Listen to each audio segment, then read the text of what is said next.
बुखार, diabetes, cancer से लेकर कई सारी दवाइयाँ अब आपको सस्ती दरों में मिलेगी। सरकार सबसे ज़्यादा इस्तेमाल में लाई जाने वाली दवाओं की कीमतें घटा दी है और अब आपको काफ़ी कम कीमत में बुखार में इस्तेमाल किया जाने वाला पैरासिटामोल मिलेगा। इसके साथ-साथ कैंसर, शुगर, मलेरिया इन सभी बीमारियों में जिन भी दवाइयों का इस्तेमाल किया जाता है, उन सभी दवाइयों की कीमत को सरकार लगभग 40% तक घटा दी है। और अब आपको लगभग 119 दवाई अपने पुराने कीमत से कम कीमत पर मार्केट में मिलेंगी, जो देश के लोगों के लिए काफ़ी ज़्यादा लाभदायक होगा। इस वीडियो में सब कुछ हम आपको विस्तार से बताएँगे कि किन-किन दवाओं की कीमत मौजूदा समय में कम हुई है और 119 दवाओं में किन-किन दवाओं का इस्तेमाल सबसे ज़्यादा होता है। सब कुछ आपको विस्तार से बताया जाएगा, लेकिन उससे पहले नमस्कार, मैं नेहा चौधरी, कैमरा पर्सन विशाल के साथ और आप देख रहे हैं जनता जंक्शन।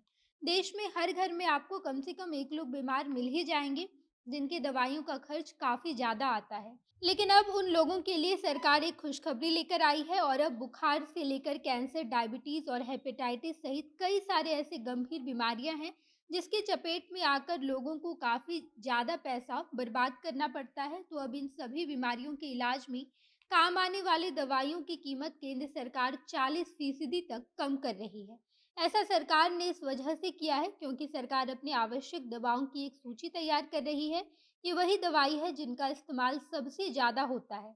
इस लिस्ट में लगभग 119 दवाई ऐसी शामिल की गई है जिसकी कीमत सरकार ने लगभग 40% कम कर दिया है, जिसमें से सबसे ज़्यादा पैरासिटामोल दवा की कीमत में कमी आई है। बुखार से सबसे ज़्यादा पैरासिटामोल इस्तेमाल किया जाता है, तो सरकार इसके दाम को काफ़ी ज़्यादा कम कर दी है। नेशनल फार्मास्यूटिकल्स प्राइसिंग अथॉरिटी की बैठक में ऐसी 119 दवाइयों को शामिल किया गया है जिनका इस्तेमाल भारत में सबसे ज़्यादा हो रहा है और उन दवाइयों की कीमत में भी गिरावट देखी गई है। जिन दवाइयों का कीमत सबसे ज़्यादा घटा है उनमें से बुखार की दवा पैरासीटामोल है। इसके साथ साथ मलेरिया बीमारी में इलाज के लिए इस्तेमाल किया जाने वाला दवा हाइड्रोक्सी क्लोरोक्विन शामिल है।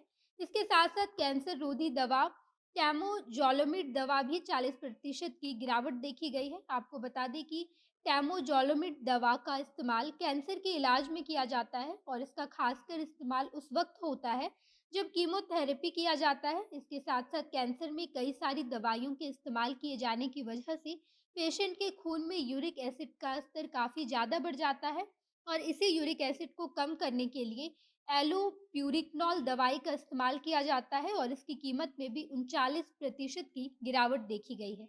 इसके साथ-साथ लेट्रोजोल दवाई की कीमत में भी 37% की कमी आई है। आपको बता दें कि लेट्रोजोल दवाई का इस्तेमाल महिलाओं में स्तन कैंसर के इलाज में किया जाता है और ये दवाई केवल उन्हीं महिलाओं के कैंसर के इस्तेमाल में किया जाता है, जिन महिलाओं का मेनोपॉज़ हो चुका है। इसके साथ-साथ हाइड्रॉक्सी क्लोरोक्विन दवा की कीमत में भी 7% की गिरावट देखी गई है और इस दवा का इस्तेमाल मलेरिया के इलाज में किया जाता है। हर साल दवाइयों की एक लिस्ट जारी की जाती है और ये केंद्र स्वास्थ्य मंत्रालय की तरफ से किया जाता है, जिसमें इस साल 384 दवाएँ शामिल किए गए हैं, जिसमें से 119 दवाई की कीमत में गिरावट देखी गई है। वहीं इस लिस्ट में 34 नई दवाई शामिल की गई है, तो वहीं लिस्ट से 26 दवाइयों को हटाया भी गया है। इस लिस्ट में सबसे ज़्यादा कैंसर की दवाई शामिल है। इसके साथ-साथ एंटीबायोटिक, वैक्सीन और सिगरेट की लत छुड़ाने वाली निकोटिन रिप्लेसमेंट थेरेपी में इस्तेमाल किए जाने वाले दवा भी शामिल किए गए हैं।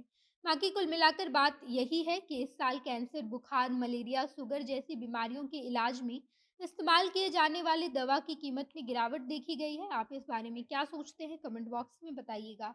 आगे की तमाम खबरों के लिए जनता जंक्शन देखते रहिए। धन्यवाद।